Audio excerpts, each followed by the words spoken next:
Good whatever, lady and gentleman. Rolls eyes. So you want to sink some battleships. And you have not got a navy. Because you sank it. Pauses. Good job. Rolls eyes. I am not an admiral. And my seafaring is somewhat limited. You probably should ask some of the British submariners. Of which there are plenty.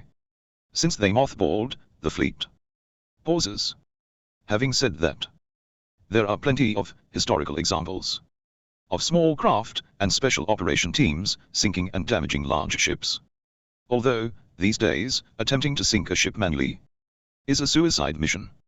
Even if you manage to get close enough to lay a mine or fire a torpedo, you are likely to be engaged and killed before you are able to escape. Most probably. Pauses. Unless you are very lucky, or manage to distract the fleet with too many targets. Rolls eyes. Military ships do not simply sit around, waiting to be blown up. Unless they are in a port. They have protocols, such as pickets, and spacing, and speed. To get to one ship would be lucky.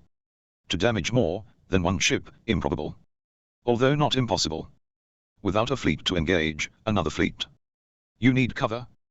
This can be done through stealth. Looks left. Small, non-metal craft are pretty stealthy. Especially at night. Looks right. And most military ships rely on sonar and radar. Both of which use radial coordinates. Pauses. Those are angle and distance. Theoretically, you can mask a stealthy object using a more distant, bright object. Smirks. Theoretically. So you could have a loud object with a large radar cross-section at the same angle as the attack craft to distract the sensors. A decoy. Most light torpedoes have a range of around 10 miles, with the enemy fleet being tens of miles in width and depth. To engage them all, you need to approach at all angles, or at least as many angles as you dare, mixing the attack craft with limpet mines, sea mines, and nets. Increases the probability of confusing the enemy. Pauses. They may think that the attacks are close, rather than out at 10 miles. Whilst these extra craft give close quarter support and additional targets. Smirks. What craft are available? A two-man canoe with a torpedo underneath would be slow, though extremely stealthy. Knowing the fleet's pattern allows the attack to be a matter of timing, with the canoe only needing to be at the right place at the right time. Pauses. Jet skis are faster, although noisier, and will show up on radar, although may be ignored if masked by brighter objects at the same angle, though further away.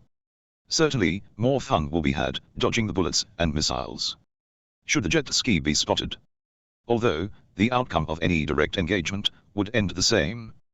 Pauses. The submersible jet ski looks like a large fish or dolphin, which may be advantageous, with a large shoal of such vehicles potentially being overlooked until it was too late. And if spotted, the divergence of many craft could overwhelm and confuse the fleet's sensors. Who shoots dolphins? Size.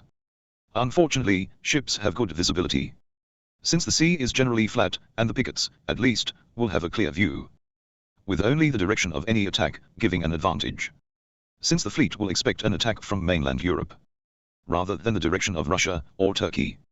So perhaps a few bright noisy objects along a friendly coastline and a few shoals of dolphins would not raise awareness until the torpedoes started to hit, especially if there were lots of targets shining out on the Ukrainian coast. As a distraction, you can always dream. Peace. I am out of here. Word up.